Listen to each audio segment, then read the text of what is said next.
ముందు దేవుడు ఈ లోకంలో ఉన్నటువంటి సమస్తాన్ని సృష్టించినట్టుగా బైబిల్ గ్రంథంలో రాయబడినటువంటి వాస్తవాలు ఉన్నాయి. మనిషి కోసం ఆకాశాన్ని, మనిషి కోసం భూమిని, మనిషి కోసం వెలుగుని, మనిషి కోసం పగల్ని, మనిషి కోసమే సముద్రాలను, నదులను, ఈ భూమి మీద ఉన్నటువంటి ఎన్నో జీవరాశులను, అలాగే ప్రకృతిని, చెట్లను, కనబడుతున్నటువంటి సర్వ సృష్టిని కూడా దేవుడు మనుషుల కొరకే తయారు చేశాడండి. వీటన్నిటిని తయారు చేసిన తర్వాత మనిషి ఈ భూమి మీద ఉండాలి అని దేవుడు ఆలోచన చేసి తన రూపంలో, తన పోలిక చొప్పున, తనకు నచ్చిన విధంగా మనల్ని తయారు చేసుకున్నాడు. అందుకే కొన్ని కోట్ల మంది భూమి మీద ఉన్నా కూడా ఏ ఒక్కరు ఒకరిని పోలిన వారిగా ఉండరు. ఒకవేళ కవల పిల్లలైనా కూడా వాళ్ళ తంగులో కూడా మార్పు ఉంటుంది. అంత అద్భుతంగా కొన్ని వందల వేల కోట్ల మంది ఉన్నా కూడా అందరినీ ప్రత్యేకంగా తయారు చేశాడు. వారు అందరినీ కూడా వ్యత్యాసంగా దేవుడు తయారు చేశాడు. మనుషులందరినీ తయారు చేసి తన యొక్క ఇష్టాన్ని మనిషి చెయ్యాలి అనేటువంటి ఉద్దేశంతో మనిషిని నిర్మించుకుంటే మనిషి దేవుడి మాటకు అవిధేయత చూపించి పాపం చేశాడు అని దేవుడి వాక్యంలో రాయబడింది. మనిషి దేవుడి మాట వెనకపోవడమే పాపము అని పరిశుద్ధ గ్రంథమైన బైబిల్లో చాలా స్పష్టంగా రాయబడింది.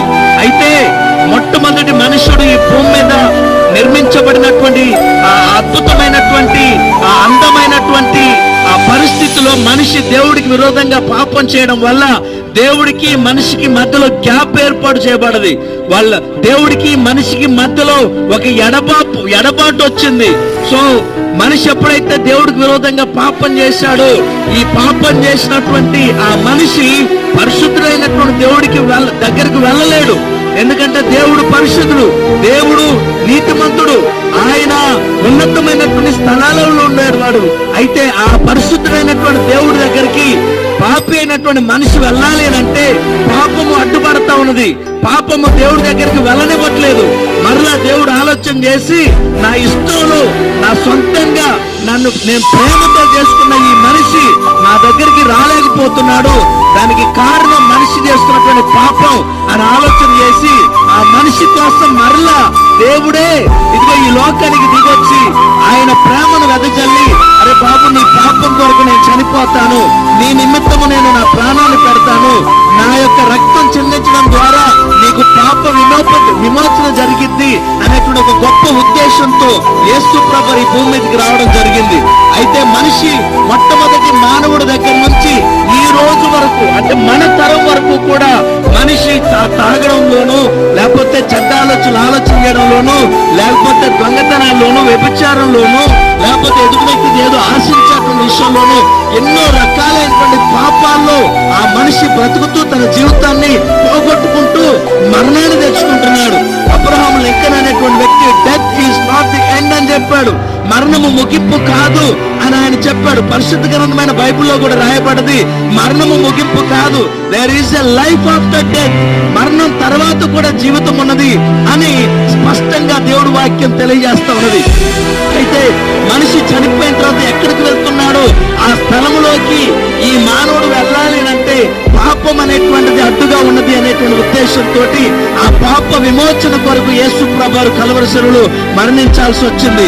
అందుకే సర్వలోక పాప పరిహారార్థం రక్త ప్రోక్షణ అవశ్యం, రక్తం పరమాత్మైన పుణ్యదాన బలియాగం అని మనం చాలా సార్లు వింటా ఉంటాం.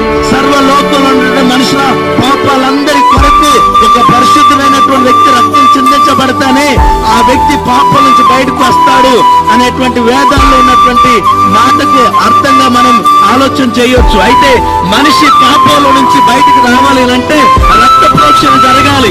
యేసు ప్రభువారే మనుషుల పాపం కొరకు బలయ్యాడు. ఆయన ఎందుకు వచ్చయ్యా, నేను పాపం చేశాను, నేను తప్పు చేశాను, నేను చేసినటువంటి పాపం వల్ల నా జీవితంలో నేను శాపానికి గురై మరణానికి పాత్రనవుతున్నాడు, దయచేసి నన్ను క్షమించండి, నా కొరకే యేసయ్య నువ్వు మరణించింది అని ప్రభు దగ్గరకు వచ్చి ఒప్పుకుంటే మన పాపాలు క్షమించబడతాయి.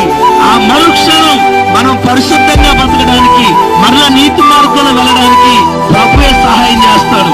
మనకు దేవుడి సహాయం అవసరం అన్నా, మనకు దేవుడి సహాయం అవసరం చెల్లి, తమ్ముడు మనకు దేవుడి సహాయం అవసరం. ఇదిగో మన జ్ఞానం, మన తెలివి, మన బలం, మన యొక్క చదువు ఇవేవి కూడా మనం పరిశుద్ధంగా ఉండడానికి అవి ఏ విధంగా సరిపోవు. మనము మనము దేవుడి యొక్క రాజ్యాలకు వెళ్ళాలంటే మన టాలెంట్ సరిపోదు, మన అందం సరిపోదు. పాపం లేని వాళ్ళగా బతకాలనంటే మనకున్నటువంటి జ్ఞానం కానీ తెలివితేటలు కానీ సరిపోవు. పాపం లేని వాడిగా మనం బతకాలనంటే మనకి దేవుడు అవసరము ఖచ్చితంగా ఉన్నది. కాబట్టి దేవుడి యొక్క అవసరత మనుషులందరి జీవితంలో ఉన్నది. మనుషుల కొరకు ప్రేమించడానికి, మనుషుల కొరకు మరణించడానికి వచ్చినటువంటి యేసు ప్రభువు ఇదిగో మనుషుల పాపాలన్నీ తన మీద వేసుకొని మనిషి పరిశుద్ధంగా బతకాలి అనే ఉద్దేశంతో మరణించాడండి.